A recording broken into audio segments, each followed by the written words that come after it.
தாவேகா என்று சொல்லக்கூடிய ஒரு இயக்கம் வந்து it was systematically creating a falls narrative sir. எதிர்ப்பது என்றால் அதுதான் உக்கிரமான எதிர்ப்பு.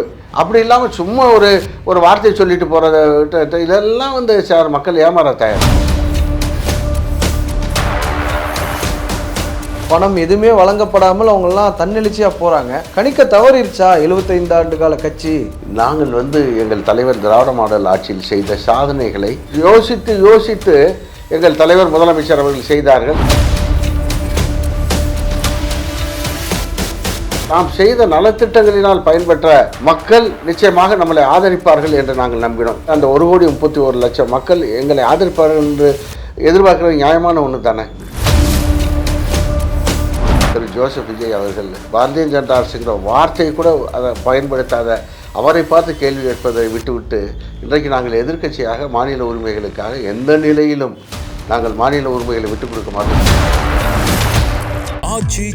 எந்த சமையலும் ருசி தேடும் ரகசியம் 20 ரூபாய். கிரியாஸின் அதிரடி ஆடி சேல் 70% வரை தள்ளுபடி. கிரியாஸ், இது நம்ம ஃபேமிலி. ரெட் நூல் தமிழ் நேயர்கள் அனைவருக்கும் வணக்கம். இன்று நாம் சந்திக்க போகும் சிறப்பு விருந்தினர் திமுகவிலிருந்து முன்னாள் சட்டமன்ற உறுப்பினர் திருமிகு சுப்பரத்னம் அவர்கள். சார் வணக்கம். வணக்கம் அருண். வணக்கம். நல்லா இருக்கீங்களா? நலம். Okay sir. என்ன செய்திகள் வருது அப்படின்னா, திமுக பாஜக இணைய போகுது அப்படிங்கிற ஒரு செய்தி வருது. இது எப்படி பாக்குறீங்க? வெறுமனே யூகமா அல்லது கசிய விடப்பட்ட செய்தியா அல்லது நிதர்சனமா? நமக்கு கேள்வியே எந்த காலத்திலையும் திமுகவும் பாரதிய ஜனதா கட்சியும் இணையங்கிற பேச்சு, அதாவது கிழக்கே சூரியன் மேற்கே உதித்தாலும் திமுகவும் பாரதிய ஜனதாவும் இணையுங்கிற பேச்சுக்கே இடமில்லை. இதற்கு முன்பாக வந்து ஒரு செக்குலர் அலையன்ஸ் அப்படிங்கிற மாதிரி நம்ம பேசியிருந்தோம். இப்போவுமே உங்களுடைய தலைவர் வந்து பாஜகவோட கூட்டணி போறோம்னு எந்த இடத்துலையுமே அஃபிஷியலா சொல்லலை. வெறும் ஹேஷிங்களா தான் இந்த கேள்விகள் எல்லாமே உங்ககிட்ட முன்வைக்கப்படுது. ஆனா என்ன விஷயம்னா, உங்களுக்கு ஒரு ஆப்ஷன் இல்லை அப்படிங்கிற ஒரு விஷயத்த சொல்றாங்க. நீங்க எப்படி பார்த்தாலும் அதிமுக பாஜக இப்படி ஒரு கூட்டணி அமைகிறதுக்கு தான் வாய்ப்பு இருக்குன்னு சொல்றாங்க. இல்லை சார், அரசியலில் வந்து காலமும் சூழல் தான் ஒரு அரசியல் இயக்கத்திற்கு கட்டளையிடும். சொல்றது புரியுதுங்களா?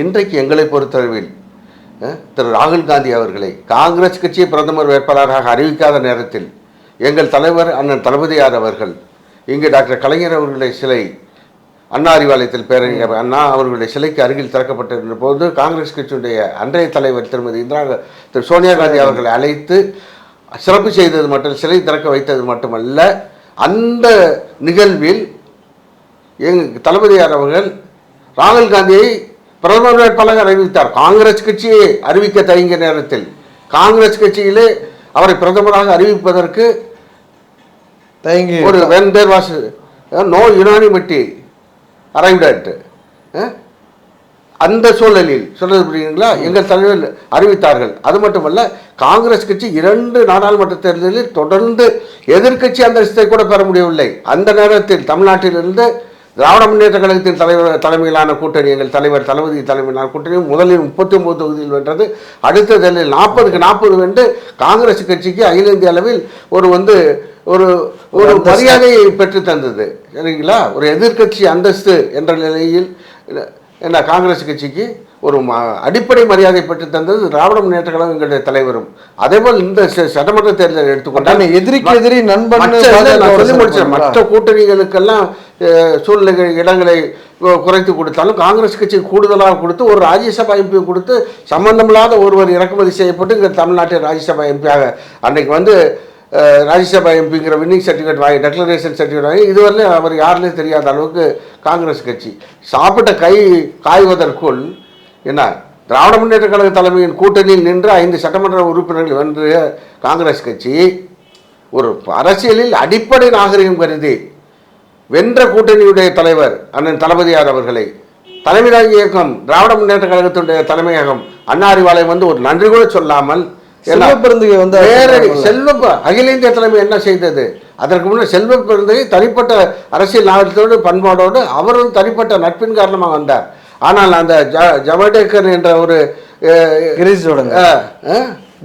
அதுதான் மேல்நிலை பார்வையாளர்னு சொல்லுவாங்கள்ல, அவரும் மற்றவர்களோ காங்கிரஸ் தலைமையை வந்து என்ன எங்களிடம் நாங்கள் வந்து இப்படி தாவேக்காக ஆதரவு தெரிவிக்க போகிறோம், அங்கே பணிவு செல்ல போகிறோம், ஏன்னா ஆட்சிக்கு ஆதரவு தெரிவிக்கிறோம் என்று ஒரு அடிப்படை பண்பாடு கருதி கூட வந்து எங்கள் தலைவரை பார்த்து தகவல் தெரியாமல் சார் அரசியலில் வந்து எழக்கூடிய நான் சொல்லிட்டேன் தெளிவாக எழக்கூடிய சூழலுக்கு தகுந்தவாறு தான் ஒரு கட்சி தலைமையானது என முடிவெடுக்கும். எனவே அன்றைக்கு நிச்சயமாக நாங்கள் will be opposed to the alliance headed by இதுங்க Congress பார்ட்டிங்க. when that is the situation, naturally our leader will form a formidable alliance to teach a fitting lesson to the Congress party. நீங்க தகுந்த பாடங்களை காங்கிரஸ்க்கு புகுத்துவோம், நாங்க கற்பிப்போம் அப்படிங்கிற மாதிரி சொல்றீங்க. எம்பிக்களோட ஒரு ஆலோசனை கூட்டம் உங்களுடைய தலைவர் தலைமையில நடக்குது. அங்கே கூட பாஜக கொண்டு வர்ற மாநிலத்துக்கு எதிரான கொள்கைகளை நம்ம எதிர்ப்போம் அப்படிங்கிற ஒரு விஷயத்த சொல்றாங்க. ஆனா டீலிமிட்டேஷன் வந்தா நாங்க எதிர்த்து ஓட்டு போடுவோம், இந்த மாதிரி விஷயங்கள் எதுவுமே பேசலையே. இன்னைக்கு கூட எங்களுடைய கழகத்தினுடைய அமைப்பு செயலாளர் திராவிட முன்னேற்ற கழகத்தின் மூத்த முன்னோடியில் ஒருவரான அண்ணன் RS பாரதி அவர்கள் ஆக சிறந்த வழக்கறிஞர், அவர் மிக தெளிவாக சொல்லியிருக்கிறார். கடந்த முறை இந்த டீலிமிட்டேஷன் பில் வந்தப்ப அது வந்து மாநில உரிமைகளை பாதிக்கக்கூடிய வகையில் இருந்ததன் காரணமாக நாம் எதிர்த்து வாக்களித்து தோற்கடித்தோம். இந்த முறை அந்த பில்லை கொண்டு வர்றப்ப சொல்கிற அந்த மசோதாவை தாக்கல் செய்கிற பொழுது நாம் என்னென்ன காரணங்களுக்காக எதிர்த்தோமோ நாம் எதிர்ப்பு தெரிவித்த அந்த காரணிகள் எல்லாம் நீக்கிவிட்டு நம்முடைய கோரிக்கைகளை ஏற்கக்கூடிய வகையிலே அந்த மசோதா தாக்கல் செய்யப்படுமையானால் நாம் ஆதரிப்பதில் எந்த தவறும் இல்லை என்பது. அதாவது பிரிண்ட்ல கொடுக்கணும்னு சொன்னாங்க, கைப்பட நீங்க எழுதி கொடுங்க, தமிழ்நாட்டுக்கு நாங்கள் 50% சீட்டு அதிகப்படுத்தி தர்றோங்கிறத கோரிக்கையாக வச்சிங்க. அவங்க லாஸ்ட் டைம் அதை பண்ணலை, ஒருவேளை அதை பண்ணுனா ஆதரிக்கக்கூடிய வாய்ப்பு இருக்கு. ஆமாம் சார், நாங்கள் சொல்லக்கூடிய அந்த திருத்தங்களை எல்லாம் என்ன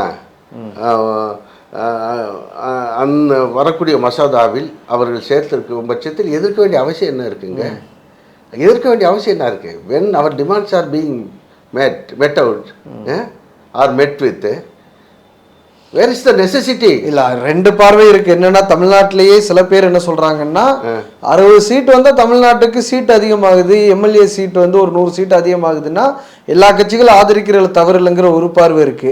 இன்னொரு விஷயம் வந்து உத்தரப்பிரதேஷ்க்கு 120, தமிழ்நாட்டுக்கு 60, அந்த பிரச்சனை தானே இதா வருது. ஆமாம் சார், அதுதான் பெரிய பிரச்சனை. ஏன்னா மக்கள் இது வந்து இது என்னன்னா மக்கள் தொகை ஃபேமிலி பிளானிங்கை வந்து எஃபெக்டிவாக இம்ப்ளிமெண்ட் பண்ண ஸ்டேட்ஸ் மாநிலங்களை வந்து குடும்ப கட்டுப்பாட்டு திட்டத்தை தீவிரமாக செயல்படுத்தி அதில் வெற்றிகின்ற மாநிலங்களை ஊக்குவிப்பதற்காக பலி வாங்கி விடக்கூடாது. உத்தரப்பிரதேசம் போன்ற மாநிலங்கள் ஜனத்தொகை அடிப்படையில் என்று பார்த்தால் வட மாநிலங்கள் வந்து இந்த மக்கள் தொகை கட்டுப்படுத்துவதில் பின்தங்கிவிட்டன.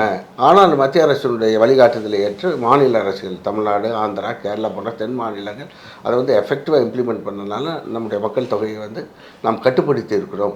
எனவே அரசினுடைய குறிக்கோளை எய்திய மாநிலங்களுக்கு தண்டனை கொடுத்து விடக்கூடாது. எனவே அந்த பிரச்சனை அந்த அடிப்படையில் சரியான வகையில் வியூகம் வகுத்து சரிங்களா எங்களுடைய உரிமை பாதிக்கப்படாத வகையில் இந்த மசோதா வந்து அதாவது it should be taken forward, okay, so as to meet our demands. Election those states which have implemented family planning programs effectively should not be penalized. Okay sir, நீங்க சொல்றீங்க. இன்னொரு விஷயம் என்னன்னா கூர்ந்து கவனிக்கப்பட வேண்டிய விஷயம் என்னன்னா எலெக்ஷன் போஸ்ட் எலெக்ஷன் ரிசல்ட்டுக்கு அப்புறம் நீங்க இந்த பாசிச பாஜகங்கிற வார்த்தையை விட்டுட்டீங்களோ அப்படிங்கிற ஒரு கேள்வி எல்லாரும் எழுப்புறாங்க. அதிமுக அடிமை அதிமுகங்கிற வார்த்தையை விட்டுட்டீங்களோ அப்படிங்கிற ஒரு கேள்வி எழுப்புறாங்க. சொல்றது சொல்லாது உங்களுடைய உரிமை. ஆனா ப்ரீவியஸா நீங்க இது எல்லாமே சொன்னீங்க, ஆனா இப்ப இது எல்லாத்தையுமே ஸ்டாப் பண்றீங்கன்னா ஏதோ நடந்துகிட்டு இருக்கு அப்படின்னு. திரு ஜோசப் விஜய் அவர்கள் இதுவரையிலேயே எத்தனையோ இன்றைக்கு அவர் 60 நாட்கள் 62 நாட்கள் ஆட்சி அமைத்து ஆகிவிட்டது. மத்திய அரசு தமிழ்நாட்டுக்கு எதிரான பல்வேறு முன்னெடுப்புகளை செய்திருக்கிறது. பாரதிய ஜனதா ஆட்சி, மத்திய அரசு பாரதிய ஜனதா அரசுங்கிற வார்த்தையை கூட அதை பயன்படுத்தாத அவரை பார்த்து கேள்வி கேட்பதை விட்டுவிட்டு இன்றைக்கு நாங்கள் எதிர்க்கட்சியாக மாநில உரிமைகளுக்காக எந்த நிலையிலும் நாங்கள் மாநில உரிமைகளை விட்டுக் கொடுக்க மாட்டோம், அதில் சமரசம் செய்து கொள்ள மாட்டோம், அவர் மதச்சார்பின்மையில் உறுதியான அனுமதிக்க மாட்டோம்னு முதலமைச்சர் சொல்றாரு. உறுதியா அது என்னென்ன டீலிமிட்டேஷன் அனுமதிக்க மாட்டோம்னு வார்த்தையில் சொல்றாரு. On what clauses he is going to oppose delimitation பில்லுங்கிறத அவர் தெளிவுபடுத்தணும். இல்லை என்ன இல்லாதப்ப எப்படி எப்படி என்னென்ன இதெல்லாம் நாங்கள் தெளிவாக சொன்னோம்ல எங்கள் தலைவர். When this bill was introduced last session, when it was defeated our party, என்ன நாங்கள் தெளிவாக சொன்னோமே, இதெல்லாம் தமிழ்நாட்டுக்கு பாதகமான அம்சங்கள், இவற்றால் நீக்க வேண்டும், இல்லை என்றால் நாங்கள் அந்த பில்லை தோக்கடிப்போம்னு சொன்னால், அதே மாதிரி வீரத்தோடும் தீரத்தோடும் எங்கள் தலைவர் திராவிட முன்னேற்ற கழகத்தின் தலைவர் அன்றைய திராவிட மாடல் ஆட்சியுடைய நாங்கள் முதல்வர் தோக்கடித்து செய்தார். எங்கள் திண்டுக்கல்லில் அன்னைக்கு தான் திண்டுக்கல்லில் பிரச்சாரம் நடக்குது, அப்போ தான் ரிசல்ட் வந்து வெடிபோட்டு நாங்கள்லாம் கொண்டாடினோம். சரிங்களா? அந்த பில்லவே எங்கள் தலைவர் வந்து தீயிட்டு கொளுத்தினார். அதை போல எதிர்ப்பது என்றால் அதுதான் உக்கிரமான எதிர்ப்பு. அப்படி இல்லாமல் சும்மா ஒரு வார்த்தையை சொல்லிட்டு போறது, இதெல்லாம் வந்து சார் மக்கள் ஏமாற தயாரில்லை. இன்னொரு விஷயம் என்னன்னா, திமுக அமைப்பு ரீதியா நிறைய மாற்றங்கள் வரப்போகுது அப்படிங்கிற ஒரு செய்தியை வந்து தொடர்ந்து சொல்லிட்டே இருக்கிறாங்க. எலெக்ஷன் முடிஞ்சோடனே நீங்க வந்து ஒரு கமிட்டி போடுறீங்க, எதனால தோல்வி அடைஞ்சோம் அப்படின்னு பார்க்கும் பொழுது, அப்படி பார்க்கும்பொழுது நிறையா ஆலோசனைகள் சொல்லப்பட்டதா தெரியுது. அந்த கமிட்டியை சார்ந்தவர்கள் நிறைய அமைப்புல மாற்றங்கள் வரலாம் அப்படிங்கிற ஒரு விஷயங்களை சொல்றாங்க. என்னென்ன மாதிரி மாற்றங்களை நம்ம எதிர்பார்க்கலாம்? அது உண்மையிலே வெளிப்படையாக எந்த செய்தி எங்களுக்கெல்லாம் தெரியல சார். ஏன்னா வந்து தலைவருடைய உத்தரவை ஏற்று அண்ணன் தங்கம் தென்னரசு, எங்கள் மாவட்டத்தை சேர்ந்த அண்ணன் இது அரசு சக்கரபாணி போன்ற committee comprising all seniors and seasoned politicians, அவங்க வந்து ஏற்கனவே மாவட்ட வாரியாக அனுப்பப்பட்ட குழுவுடைய அறிக்கை தலைவருக்கு சமர்ப்பிக்கப்பட்டது. அதில் வந்து முக்கிய குறிப்புகளை எடுத்து தலைவர் அதை எப்படி மறுசீரமைப்பு எவ்வாறு மேற்கொள்ள வேண்டும் என்று தலைவர் அவர்கள் அந்த குழுவிற்கு ஆலோசனை வழங்கியிருக்கிறார்கள். அதன் அடிப்படையில் குழுவானது தன்னுடைய கடமையை செவ்வனே செய்து வருகிறது. லண்டன் இங்கிலாந்து சென்றிருக்கக்கூடிய உங்களுடைய தலைவர் வரும் ஞாயிற்றுக்கிழமை என்று தமிழ்நாடு சென்னை வருவதாக திட்டம். நிறைய மாற்றங்கள் எதிர்பார்க்கலாமா? வந்த பிறகு அன்றைக்கே தலைவர் வந்து சென்னை வந்து இறங்கிய உடனே அன்றைக்கே அந்த மறுசீரமைப்பு குழுவுடன் ஒரு ஆலோசனை கூட்டம் நடத்தி இருக்கிறார். அதில் எடுக்கப்படும் முடிவுகளை ஒட்டி நிச்சயமாக மாற்றங்கள் வரும். உருவாக்கப்படக்கூடிய மாற்றங்கள் தலைவர் சொன்ன மாதிரி இன்னும் நூற்றாண்டுகளுக்கு திராவிட முன்னேற்ற கழகத்தை, திராவிட இயக்க சித்தாந்தங்களை முன்னெடுத்து செல்லக்கூடிய வகையிலே உரிய மாற்றங்கள் செய்யப்படும் என்று சொல்லி இருக்கிறார். எனவே நாங்கள் எல்லாம் நம்பிக்கையோடு காத்திருக்கிறோம். திமுக அடைஞ்சது வந்து மிகப்பெரிய தோல்வியா அப்படிங்கிற ஒரு கேள்வி வந்து எல்லாருக்கும் இருக்கும். ஏன்னா இது வரைக்கும் 5 ஆண்டுகள் கடந்து அவங்க ஜெயிச்ச அதிகபட்ச சீட்டு இதுதான். கூட்டணியாகவும் சரி, தனியாக திமுகவும் சரி, கிட்டத்தட்ட 60 சீட்டு ஜெயிச்சிருக்கிறாங்க. இன்னொரு 60 சீட்டு இருந்தால் நீங்கள் ஆட்சியை பிடிச்சிருந்துருக்கலாம், அது வேற விஷயம். ஆனால் என்ன விஷயம் வருது அப்படின்னா, ஒரு ஜென்ரேஷன் கேப் வந்து திமுகவுக்கு விழுந்துருச்சு அப்படிங்கிற ஒரு விஷயத்த சொல்கிறாங்கல்ல. அதை ஜென்ரேஷன் கேப்னு சொல்கிறதுக்கு இல்லை சார்.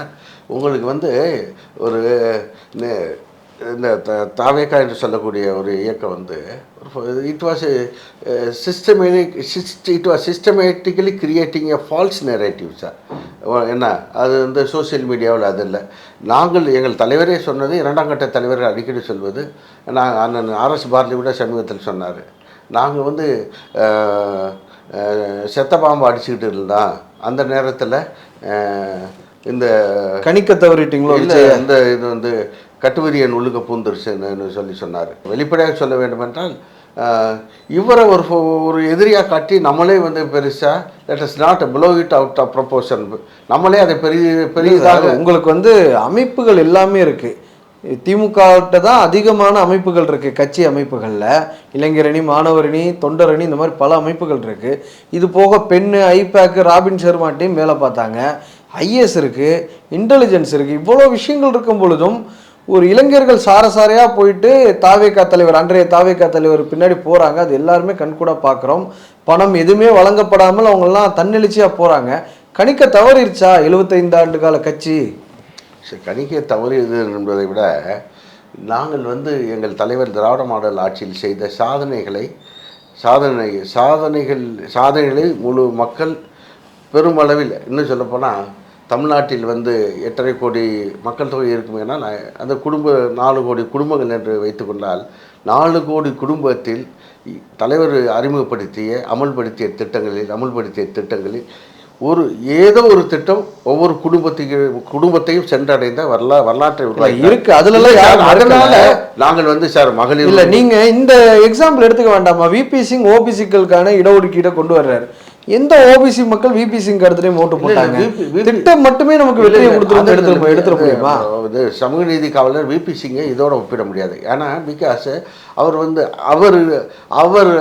அவருக்கான ஒரு பெரிய அரசியல் இயக்கம் முடியாது. அவர் நடத்திட்ட இயக்கம் வந்து ஒரு பெரிய காங்கிரஸ் பாஜக மத்தியில் அகில இந்திய அளவில் படர்ந்த கிளைகள் கொண்ட ஒரு பெரிய அரசியல் இயக்கம் அவருக்கு இல்லை. அதுதான் that was the biggest setback.